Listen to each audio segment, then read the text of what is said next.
当だ。仲良しだね。そうだね。Chapter 8.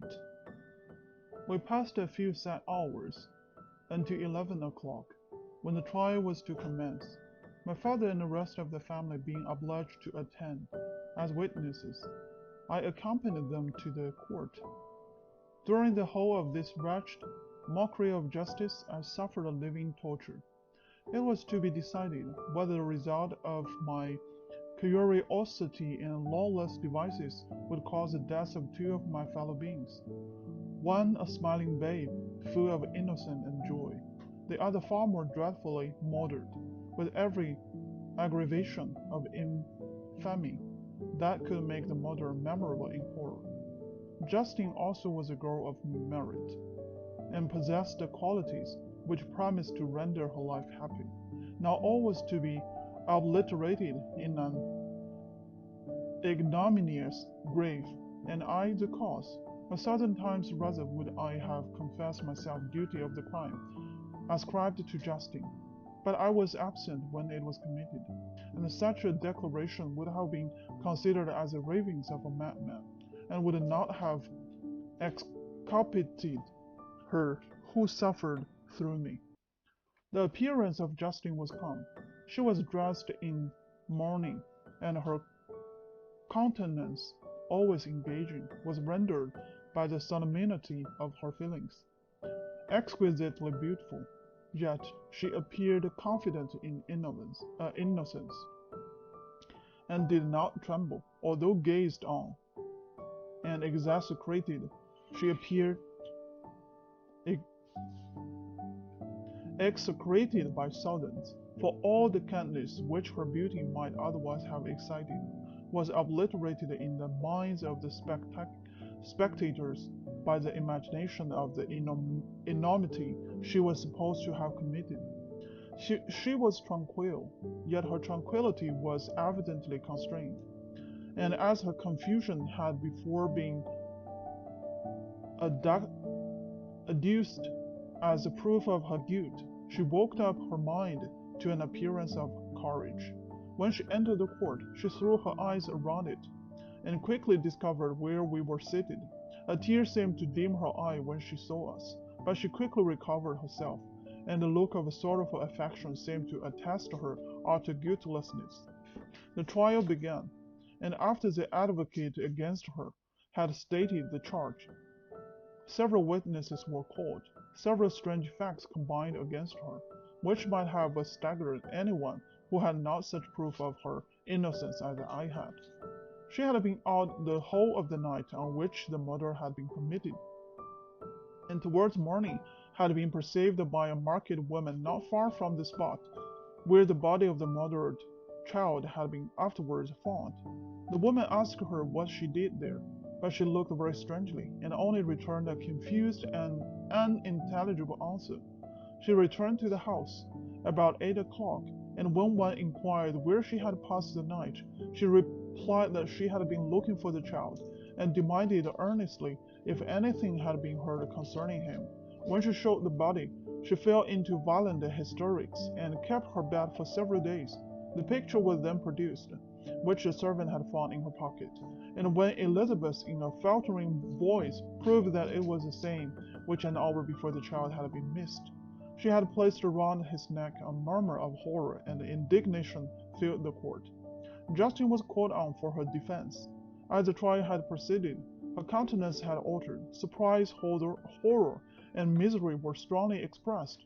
Sometimes she struggled with her tears, but when she was desired to plead, she collected her powers and spoke in an audible, although variable, voice. God knows, she said, how entirely I am innocent, but I do not pretend that my protestation should acquit me. I rest my innocence on a plain and simple explanation of the facts which have been adduced against me, and I hope the character I had always borne will incline my justice to a favorable interpretation, where any circumstance appears doubtful or suspicious. She then related that, By the permission of Elizabeth, she had passed the evening of the night on which the murder had been committed at the house of an aunt at Shannon, a village situated at about a league from Geneva. On her return at about 9 o'clock, she met a man, who asked her if she had seen anything of the child who was lost. She was alarmed by this account, and passed several hours in looking for him. When the gates of Geneva was shut, and she was forced to remain several hours of the night in a barn belonging to a cottage, being unwilling to call up the inhabitants, to whom she was well known. Most of the night she spent here watching. Towards morning she believed that she slept for a few minutes.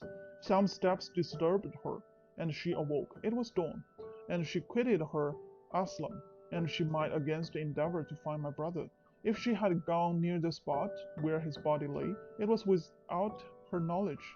That she had been bewildered when questioned by the market woman was not surprising, since she had passed a sleepless night, and the fate of poor William was yet uncertain. Concerning the picture, she could give no account. I know, continued the unhappy victim, how heavily and fatally this one circumstance weighs against me, but I have no power of explaining it. And when I have expressed my utter ignorance, I am the only left to conjecture concerning the probability by which it might have been placed in my pocket. But here also I am checked.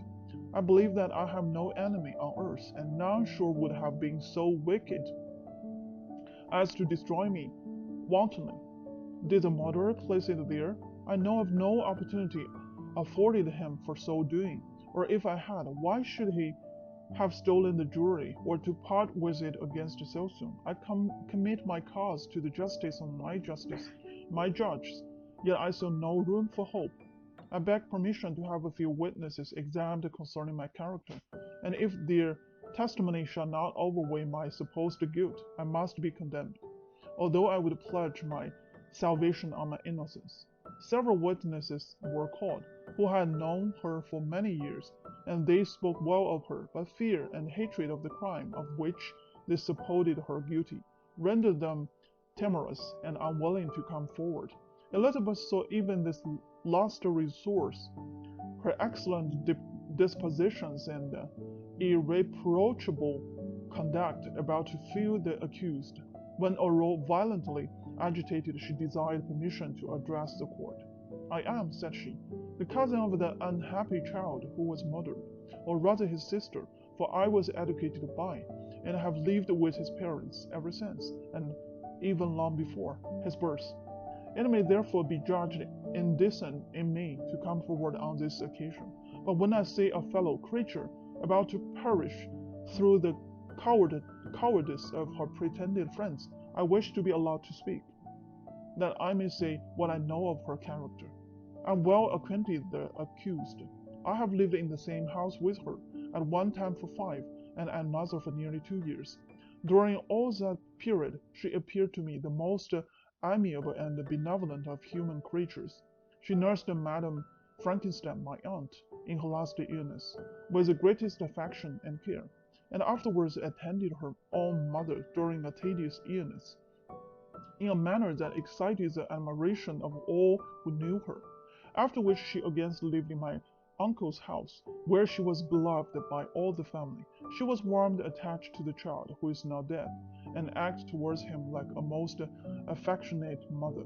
For my own part, I do not hesitate to say that, notwithstanding all the evidence produced against her, I believe and rely on her perfect innocence. She had no temptation for such an action. As to the bauble on which the chief proof rests, if she had earnestly desired it, I should have willingly given it to her. So much do I esteem and value her. A murmur of approbation followed Elizabeth's simple and powerful appeal, but it was excited by her generous interference, and not in favor of poor Justine, on whom the public indignation was turned with renewed violence, charging her with the blackest ingratitude. She herself wept as Elizabeth spoke, but she did not answer. My own agitation and anguish was extreme during the whole trial. I believed in her innocence. I know it. Could the demon who had, I did not for a minute doubt, murdered my brother, also in his hellish sport have betrayed the innocent to death and ignominy. I could not sustain the horror of my situation, in which I perceived that the popular voice and the countenances of the judges had already condemned my unhappy victim. I rushed out of the court in agony. The tortures of the accused did not equal mine. She was sustained by innocence, but the fines of the remorse tore my bosom and would not forego their hold. I passed a night of unmingled wretchedness. In the morning I went to the court. My lips and throat were parched. I dared not ask for the fatal question, but I was known, and the officer guessed the cause of my visit. The ballots had been thrown. They were all black, and Justine was condemned. I cannot pretend to describe what I then felt. I had before experienced the sensations of horror, and I have endeavored to bestow upon them adequate expressions, but words cannot convey an idea of the heart-sickening despair that I then endured. The person to whom I addressed myself added that Justine had already confessed her guilt. That evidence, he observed, was hardly required in so glaring a case, but I am glad of it, and indeed none of our judges like to condemn a criminal upon circumstantial evidence, be it ever so decisive. This was strange and unexpected intelligence. What could it mean? Had my eyes deceived me? And was I really as mad as the whole world would believe me to be if I disclosed the object of my suspicions? I hastened to return home, and Elizabeth eagerly demanded the result. My cousin, replied I. It is decided as you may have expected. All judges had rather that 10 innocent should suffer than that one guilty should escape, but she has confessed. This was a dire blow to a poor Elizabeth, who had relied with firmness upon Justine's innocence. Alas, said she, how shall I ever again believe in human goodness? Justine, whom I loved and esteemed as my sister, how could she put on those smiles of innocence only to betray? Her mild eyes seemed incapable of any severity or guilt, and yet she has committed a murder. Soon after we heard that the poor victim had expressed a desire to see my cousin. My father wished her not to go, but said that he left it to her own judgment and feelings to decide. Yes, said Elizabeth, I will go, although she is guilty, and you, Victor, shall accompany me. I cannot go alone. The idea of this visit was torture to me, yet I could not refuse. We entered the gloomy prison chamber, and beheld Justine sitting on some straw at the farther end. Her hands were manacled, and her head rested on her knees. She rose on seeing us enter, and when we were left alone with her, she threw herself at the feet of Elizabeth, weeping bitterly. My cousin wept also. Oh, Justine, said she, why did you rob me of my last consolation? I relied on your innocence, and although I was then very wretched, I was not so miserable as I am now. And do you also believe that I am so very, very wicked? Do you also join with my enemies to crush me, to condemn me as a murderer? Her voice was suffocated with sobs. Rise, my poor girl, said Elizabeth.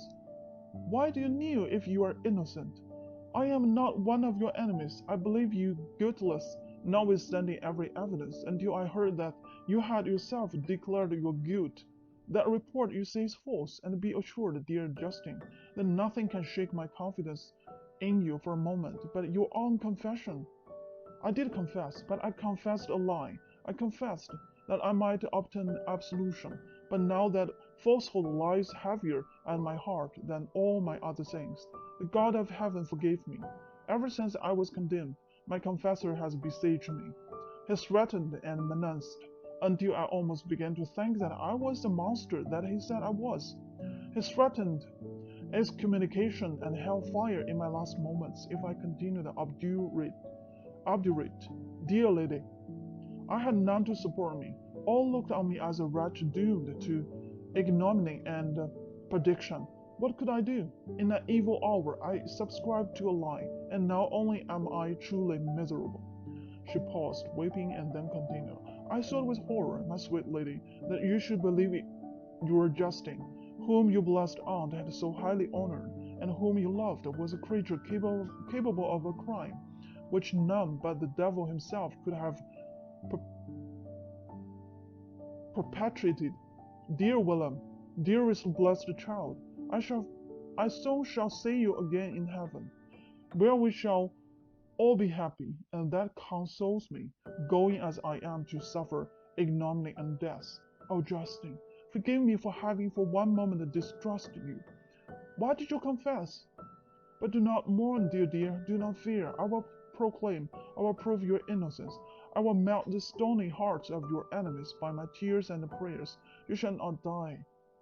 You, my brave fellow, my companion, my sister, perish on the scaffold. No, no, I never could survive so horrible a misfortune. Justine shook her head mournfully. I do not fear to die, she said.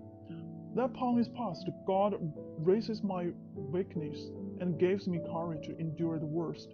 I live a sad and bitter world, and if you remember me and think of me as one unjustly condemned, I am resigned to the fate awaiting me. Learn from me, dear lady, to submit in patience to the will of heaven. During this conversation, I had retired to a corner of prison room, where I could conceal the horrible anguish that possessed me. Despair. Who dared talk of that? The poor victim, who on the morrow was to pass the awful boundary between life and death, felt not as I did such deep and bitter agony. I garnished my teeth, and I ground them together, uttering a groan that came from my inmost soul. Justine started. When she saw who it was, she approached me and said, Dear sir, you are very kind to visit me. You, I hope, do not believe that I am guilty. I could not answer. No, Justine, said Elizabeth. He is more convinced of your innocence than I was. But even when he heard that you had confessed, he did not credit. I truly thank him. In these last moments, I feel the sincerest gratitude towards those who think of me with kindness. How sweet is the affection of others to such a wretch as I am. It removes more than half my misfortune, and I feel as if I could die in peace, now that my innocence is acknowledged by you, dear lady, and your cousin. Thus the poor sufferer tried to comfort others and herself. She indeed gained the resignation she desired, but I, the true murderer, feel the never-dying worm alive in my bosom, which allowed no hope or consolation. Elizabeth also wept, and was unhappy, but hers also was the misery of the innocence, which like a cloud that passes over the fair moon, for a while hides but cannot tarnish its brightness. Anguish and despair had penetrated into the core of my heart. I burned a hell within me, which nothing could extinguish. We stayed several hours with Justine, and it was with great difficulty that Elizabeth could tear herself away. I wish, cried she, that I were to die with you. I cannot live in this world of misery.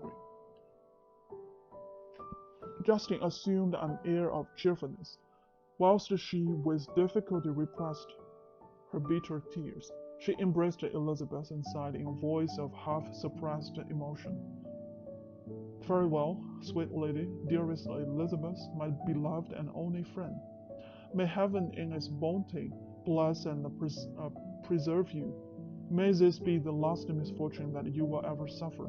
Live and be happy, and make others so. And on the morrow Justine died. Elizabeth's heart-rending eloquence failed to move the judges from their settled conviction in the criminality of the senseless sufferer.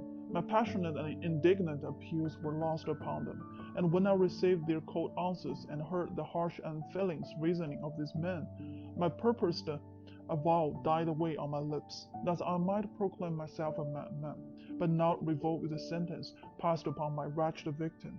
She perished on the scaffold as a murderess. From the tortures of my own heart, I turned to contemplate the deep and voiceless grave of my Elizabeth.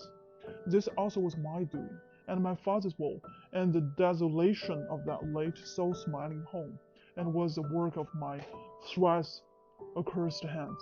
Ye weep, unhappy ones, but these are not your last tears. Again shall you raise the funeral wail, and the sound of your lamentations shall again and again be heard.